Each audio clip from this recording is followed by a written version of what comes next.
अखंड विद्यानंद जी महाराज की जय। सतगुरु मौनी बाबा भगवान की जय। शिवोहम शिवोहम शिवोहम। आगे की कथा सुने। गुरु भगवान मौनी बाबा को स्मरण करते हुए राजू कहते हैं कि उस समय की बात है जब मौनी बाबा भगवान पहली बार भक्तों को लेकर शिरडी गए। शिरडी जाने के लिए रिजर्वेशन कराए जा रहे थे, परंतु शिरडी जाने के लिए गुरुदेव की आज्ञा लेनी पड़ती थी। बिना आज्ञा के कोई नहीं जाता। यह शाहदरा रेलवे स्टेशन पर श्री हरकेश सतगुरुवे नमः सतगुरुवे नमः सतगुरुवे नमः सतगुरुवे नमः सतगुरुवे नमः श्री मौनी बाबा भगवान की जय हो। भरद्वाज के साथ भक्तों का रिजर्वेशन करा रहे थे। रिजर्वेशन का अंतिम दिन था, अगले ही दिन शिरडी जाना था। तो हरकेश भरद्वाज ने कहा तुम भी चल शिरडी।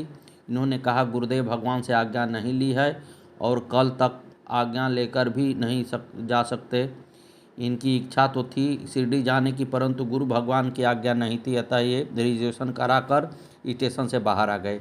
अचानक इनके मन में ऐसी उमंग आई कि इन्होंने वहीं से गुरु जी को मन ही मन प्रणाम किया और प्रार्थना की कि आप मुझे आज्ञा दे दो शिरडी जाने के लिए, और तुरंत वापस लौटकर अपना भी टिकट ले आए। वेटिंग लिस्ट का टिकट था, वेटिंग थी 279, जो कि उम्मीद नहीं थी कि ये कन्फर्म भी हो जाएगी, परंतु मौनी बाबा भगवान के चमत्कार से टिकट कन्फर्म भी हो गया और वह भी उसी डिब्बे में जिसमें स्वयं मौनी बाबा बैठकर उन्हीं के पास वाली सीट पर गए। गुरु भगवान तो अंतर्यामी थे, सब जानते थे। जब ये नमन करने पहुँचे तो स्वयं ही कहे अरे सीट मिल गई हो। गुरु भगवान की ऐसी कृपा हुई कि दूर से उन्होंने निवेदन सुन लिया और स्वीकार भी किया, और पहली बार गुरु भगवान के साथ शिरडी जाने का, साईं बाबा के दर्शन करने का सौभाग्य प्राप्त हुआ। सतगुरुवे नमः। ये अपनी नौकरी को लेकर काफ़ी आशंकित थे, क्योंकि अस्थायी रूप से लगे हुए थे तथा मन में निराशा का भाव भी आता था। पता नहीं अस्थायी भी होंगे कि नहीं। ये एक बार श्री योगेश भारद्वाज के साथ गुरु भगवान के दर्शन करने गए थे तथा उनसे अपनी नौकरी की चर्चा कर बैठे और कहा कि आप गुरु जी से काफ़ी बात कर लेते हो, तो हमारी भी नौकरी के बारे में पूछ लें। उन्होंने कहा कि आज ही पूछ लेते हैं, क्योंकि वे गुरु जी के करीबी शिष्य हो गए थे और गुरु जी से काफ़ी चर्चा भी करते थे। ये घोघरावले रामा भैया के यहाँ पहुँचे तो इनको गुरु भगवान के दर्शन हो गए और दोनों उन्हीं के चरणों में आसन बिछाकर बैठ गए। एक दो भक्त और थे। जब सब चले गए तो गुरु जी के पास ये दोनों ही रह गए। श्री योगेश जी गुरु जी से बोले, बातें करते रहे। गुरु जी के मुखार बिंदु से जो शब्द निकलते थे राजू को वह कम समझ में आते थे। उनके बाद श्री योगेश जी ने गुरु जी से इनकी नौकरी के बारे में पूछा कि कच्चे में लगे हुए हैं नौकरी पर, ये पक्के भी हो जाएंगे या नहीं, या फिर कहीं दूसरे जगह नौकरी ढूंढ लें। तो गुरु भगवान एक साथ बोले कि अरे नौकरी ना छोड़ी, यहीं पर पक्का हो जाई और नौकरी करता रही। फिर उन्होंने योगेश जी से पूछा कि किसमें नौकरी करते हैं, तो उन्होंने बता दिया कि भाई साहब ने दिल्ली नगर निगम में लगा दिया है। तो फिर गुरु भगवान इनकी तरफ देखकर बोले कि यहीं पक्की हो जाई, कहीं न जाई। इनके मन में बड़ी प्रसन्नता हुई गुरु भगवान की वाणी सुनकर। उसके कुछ ही देर बाद गुरु जी को नमन करके घर वापस आ गए तो रास्ते में ही श्री योगेश भारद्वाज ने कहा कि अब तेरी नौकरी पक्की हो जाएगी। आज गुरु जी ने आशीर्वाद दे दिया। गुरु भगवान तो अंतर्यामी थे, वे तो सब कुछ जानते थे। कुछ दिनों के पश्चात नौकरी अस्थायी होने का आदेश पारित हो गया तथा उसी जगह नौकरी पर अस्थायी हो गए। इस प्रकार गुरु भगवान की वाणी इनके जीवन में सत्य साबित हुई। इसके उपरांत फिर इनका मौनी बाबा भगवान के प्रति सच्चा प्रेम विश्वास और अधिक बढ़ गया। ऐसे गुरु भगवान के चरणों में कोटि कोटि बारंबार नमन है। गुरुदेव मौनी बाबा भगवान नित्य निरंतर यात्रा पर रहते थे। कभी कहीं जा रहे थे, कभी कहीं। अपने भक्तों के यहाँ वे जाते रहते थे। वह गाजियाबाद भी बहुत आते थे। श्री योगेश हरकेश जी के यहाँ उनकी सूचना आती थी कि गुरु जी आए हैं। राजू, अनीता, नरेश सभी गुरु भगवान के दर्शन करने गाजियाबाद चले जाते। गुरु भगवान के प्रति ऐसी श्रद्धा हो गई कि गुरु जी के दर्शन करने चले जाते कहीं पर भी, जहाँ भी नज़दीकी क्षेत्र में गुरु जी आते। कभी नंदगांव गणेश भैया के यहाँ, तो कभी इंदिरापुर राकेश भैया के यहाँ, नोएडा आदि स्थानों पर। गुरु भगवान फिर सैनी इंक्लेव भी आने लगे, नरेश भारद्वाज जी के यहाँ। सैनी इंक्लेव आने पर राजू को गुरु भगवान जी की सेवा करने का मौका मिल जाता था तथा गुरु भगवान के साथ अन्य भक्तों की भी सेवा मिल जाती थी। सेवा और दर्शन मिलने पर बड़ी प्रसन्नता होती। कभी कभी मन में विचार आता कि गुरु भगवान सभी भक्तों के यहाँ आते हैं, कभी इनके परिवार वालों को भी दर्शन देकर कृतार्थ करें, ऐसा ख्याल आता था। पर ये अपने मन में ही कहते थे, मुख से गुरु जी से नहीं कह पाते। एक बार अपने गांव खड़ेहा से यह दिल्ली आ रहे थे। घर से करीब 10 किलोमीटर चलने पर सामने गुरु भगवान की गाड़ी आती दिखाई दी। इन्होंने अपनी गाड़ी साइड में रोक दी। प्रमोद भैया गाड़ी चला रहे थे। इनको देखकर उन्होंने भी गाड़ी साइड में रोक ली। इन्होंने गुरु भगवान को नमन किया और आग्रह किया कि गुरु जी, आपका घर यहाँ से नज़दीक ही है, आप घर चलें। गुरु जी बोले, अरे बाद में आई। इन्हें दर्शन करने का सौभाग्य मिल गया और ये फिर आगे चले गए। ये मन में सोचते हुए दिल्ली आ गए कि इधर गुरु जी कहाँ गए होंगे। फिर सोचा शायद गुरु जी का कोई शिष्य ही इधर रहता होगा, उनके यहाँ गए होंगे। ये घर आकर गुरु जी के विषय में चर्चा ही कर रहे थे और बताया कि आज गुरु भगवान हमारे गांव की तरफ गए हैं, रास्ते में मिले थे। गुरु भगवान के विषय में चर्चा चल ही रही थी कि गाजियाबाद से योगेश भारद्वाज का अपने बड़े भाई साहब नरेश भारद्वाज पर फ़ोन आया कि गुरु जी आए हैं। ये सभी तुरंत गाजियाबाद पहुंच गए। इन्होंने वहां जाकर प्रमोद से पूछा कि आप तो सुबह रास्ते में मिले, आगे कहाँ किसके यहाँ गए थे? तो वह बोले, आपसे मिलने के बाद थोड़ा आगे गए और फिर गुरु भगवान का आदेश हुआ कि वापस ले ले और यहाँ गाजियाबाद आ गए। गुरु भगवान सबके मन की इच्छा को जानते और पूरी करते थे।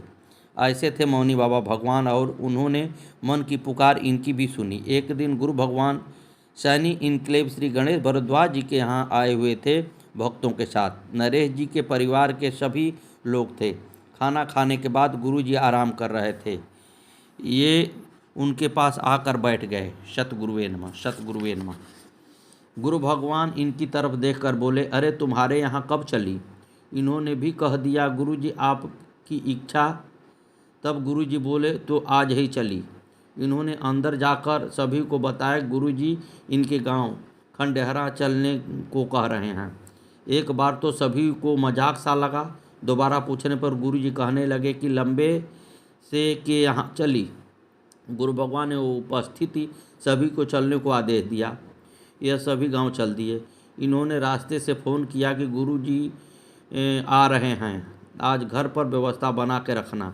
इनकी बहन ने गुरु जी के लिए कमरे में नई बेडशीट बिछा दी, बराबर में स्टूल रख कर पानी रख दिया, चरण खड़ाओं के लिए आसन बिछा दिया तथा अन्य भक्तजनों के लिए भी उसी कमरे में आसन बिछा दिया और यह सभी शाम को घर पहुंच गए। गुरु भगवान की गाड़ी घर के अंदर घुस गई, पर गुरु भगवान काफ़ी देर तक गाड़ी में ही बैठे रहे। जब गाड़ी से नहीं उतरे तो मन में घबराहट होने लगी कि कहीं वापस न चले जाएं गुरु भगवान, क्योंकि सुन रखा था कि कई बार वे कहीं जाते हैं तो नीचे नहीं उतरते और वापस हो लेते हैं। फिर किसी भक्त ने कहा कि तुम गुरु जी से उतरने को कहो। तब इन्होंने गुरु भगवान से निवेदन किया, अंदर घर में आने को कहा। तब गुरु भगवान गाड़ी से उतरे और फिर स्वयं ही आगे आगे चलकर सीधे उसी कमरे में पहुँचे जहाँ बहन ने उनके बैठने की व्यवस्था की थी। किसी को बताने की आवश्यकता ही नहीं पड़ी कि कहाँ बैठना है। और इस प्रकार गुरु भगवान ने मन की मुराद सभी घर वालों को दर्शन देकर, अपनी कृपा बरसाकर, प्रेम रूपी आशीर्वाद देकर पूरी कर दी। ऐसे थे सद्गुरु मौनी बाबा भगवान तथा उन भगवान के चरणों में बारंबार नमन है। उस रात गुरु भगवान घर पर ही रुके तथा रात को गांव के तथा और परिवार वालों ने गुरु भगवान के दर्शन किए। रात को भोजन के बाद सब आराम कर रहे थे।